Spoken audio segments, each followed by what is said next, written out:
o passado não passa quando a gente fecha a porta para que ele não vá embora, né? Toda vez que nós insistimos em martirizar dentro de nós uma experiência negativa, ela não vai passar. E a gente sabe, o tempo é o melhor remédio que nós podemos viver e experimentar e administrar em nós. A dor que me acometia tanto anteontem, a minha preocupação que estava me tirando o sono anteontem, à medida em que eu vou triturando isso, mastigando, administrando do jeito certo, colocando, primeira coisa, a gente tem que fazer aquilo que a gente pode, não é?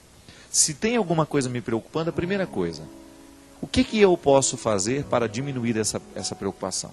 Existe alguma coisa de concreto que eu possa fazer? Então, tá, você tem uma dor, uma traição.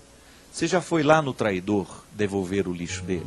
Será que você tem alguma coisa engasgada, qualquer coisa que você precisa resolver dentro do seu coração, jogar fora, através de palavras, um choro, sei lá? Alguma atitude sua que possa diminuir essa sensação de desconforto? A gente precisa fazer.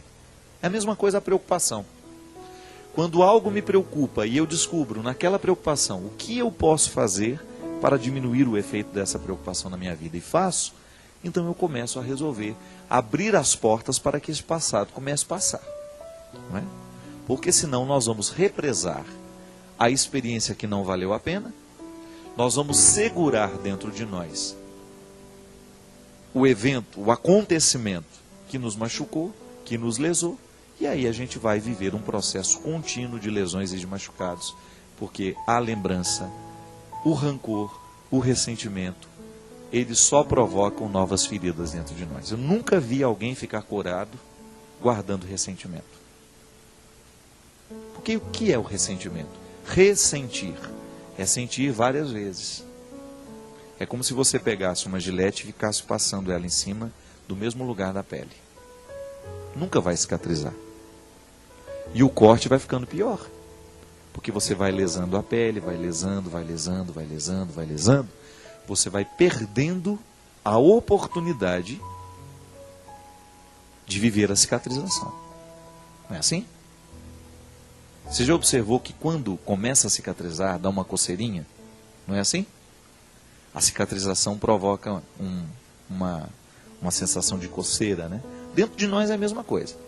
Pode observar, existem muitas situações afetivas que às vezes nós estamos começando a nos recuperar dela. Aí você tem aquela sensação, vez em quando, de querer retomar, são as coceirinhas da cura. Segura isso daí. Consiga manter sob controle os seus ódios. Consiga manter sob controle os seus ressentimentos. Consiga manter sob controle as suas carências. E aí você começa a viver o processo da libertação das consequências negativas que aquele fato lhe provocou. É a vida. Todo mundo é machucado. Eu não tenho como criar uma redoma para mim, você não tem como criar uma para você. Então, de vez em quando, as pessoas vão nos ferir com as palavras, as pessoas vão nos ferir com as atitudes.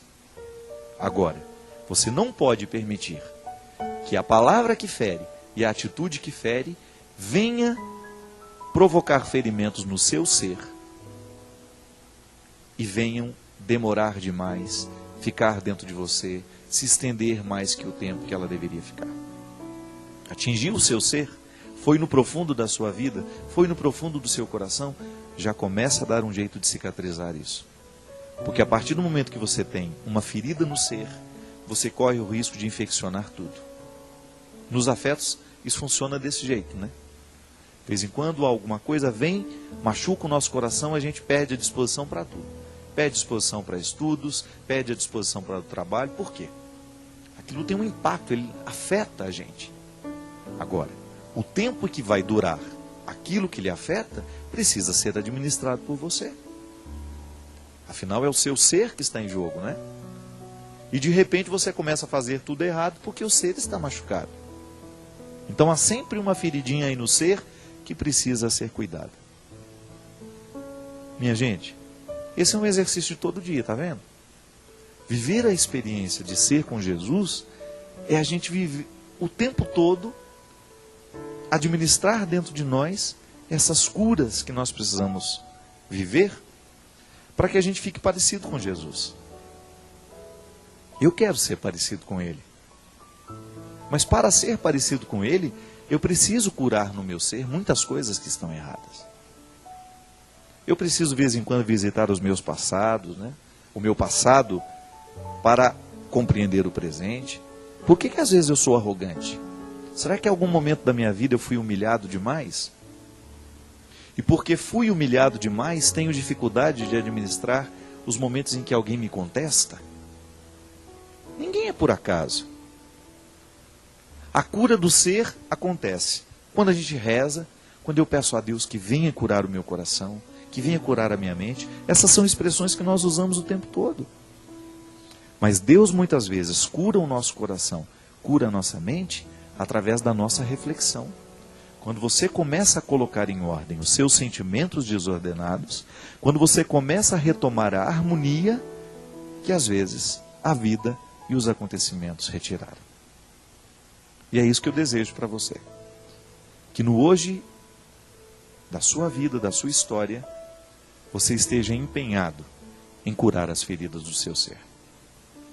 Se te machucaram, se te magoaram, se te feriram, não leve isso com você. Só leve como ensinamento para você não fazer com o outro. Mas não permita que isso vire amargura. A tristeza, para ser criativa, ela tem que exercer dentro de nós o movimento da superação. Então, porque eu estou triste, porque eu estou magoado, chateado, eu observo aquele momento, eu vivo aquele momento como um propósito de superá-lo. Porque se eu não superar, eu corro risco de transformar nisso em amargura. E amargura não faz bem ao coração. Coração amargurado não consegue perceber a vida. Coração amargurado fica focado nas mesmas coisas. E quando a gente foca nas mesmas coisas, quando a gente não amplia o nosso olhar, a gente corre o risco de infelicitar a nossa experiência de vida. Eu desejo do fundo do meu coração que hoje o seu ser possa ser fortalecido.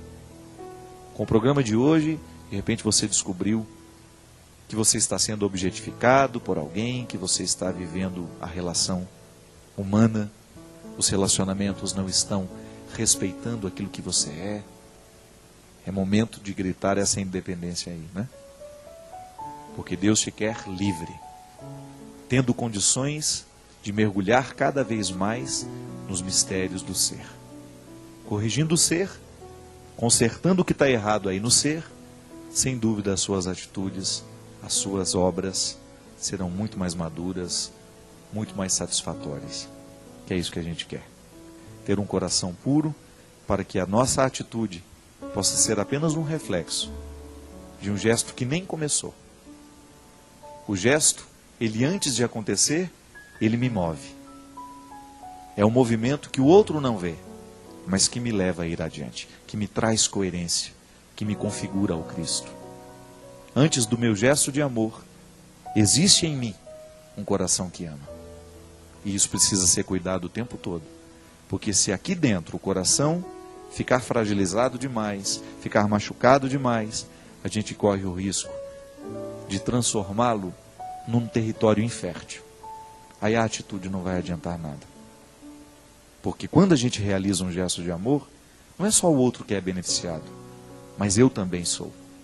Porque o amor, assim como faz bem a quem recebe, ele faz muito bem também a quem oferece. O Senhor esteja convosco. Ele está no meio de nós. Derrame sobre nós, sobre o nosso coração, sobre a nossa vida, a bênção do Deus Todo-Poderoso, Pai, Filho e Espírito Santo. Amém. Obrigado. Até a semana que vem, se Deus quiser. Filho do céu, Filho do céu, teu amor me faz vencer, teu amor me faz dizer, sou filho do céu, filho do céu, filho do céu, teu amor me faz vencer, teu amor me faz dizer, sou filho do céu.